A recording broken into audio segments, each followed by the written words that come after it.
Early arthritis, যেখানে সমস্যাটা একটা টাইট মাসেলের জন্য, বা ফিজিওথেরাপি বা এক্সারসাইজের পরে, ভিগোরাস এক্সারসাইজের পরে একটা জয়েন্টে ব্যথা হলো, একটা ফ্যাটিক পেন হলো, সেই সব ক্ষেত্রে তেল মালিশ বা অয়েল ম্যাসাজ উপকার করবে। কিন্তু যেখানে রোগটা অনেকটা বাড়াবাড়ি হয়ে গেছে বা কোনো স্পেসিফিক একটা প্যাথোলজি আছে, সেইখানে কিন্তু এই ম্যাসাজ খুব একটা ভালো কাজ করতে পারবে না। এখন এই প্রসঙ্গে বলে রাখি যে কি ধরনের তেল কখন ইউজ করলে ভালো হয়। ধরুন সিসামি তেল, বা যেটাকে বাংলায় তিলের তেল বলা হয়, যখন আপনার স্টিফ আছে যে জয়েন্টটা, সেখানে এই তেলটা ভালো কাজ করে। যেখানে আপনার ব্লাড সার্কুলেশনের প্রবলেম হচ্ছে, সেখানে সরষের তেল, মাস্টার্ড অয়েল ভালো কাজ করে। যেখানে ইনফ্লামেশন আছে, একটু সুদিং এফেক্ট দিতে চাই, ঠান্ডা, সেখানে কোকোনাট অয়েল বা নারকেল তেলটা ভালো কাজ করে। কিভাবে ব্যবহার করতে হয়, যে তেলটা আপনি নিচ্ছেন সেটাকে অল্প গরম করুন, প্রচন্ড গরম করে নেবেন না, জাস্ট ওয়ার্ম নট হট। গরম করে সেটাকে একটা জয়েন্টের উপরে আঙ্গুল দিয়ে সার্কুলার ওয়েতে ওটাকে মাসাজ করুন জেন্টলি, ম্যাক্সিমাম 10 থেকে 15 মিনিট, সপ্তাহে 4 থেকে 5 দিন। তবে আবার বলছি, কিছু কিছু স্পেসিফিক জয়েন্টের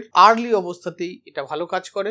জয়েন্টের পেনের যে কারণ সেটা সম্পূর্ণ রিভার্স করে দেবে বা পুরোপুরি ভালো করে দেবে, এটা অয়েল ম্যাসাজে সম্ভব নয়। শেষে এটা বলেই শেষ করব যে যদি আপনার জয়েন্টের ব্যথা কমাতে চান, ফ্লেক্সিবিলিটি বাড়াতে চান, অয়েল ম্যাসাজ অল্প অল্প মাঝে মধ্যে করতে পারেন।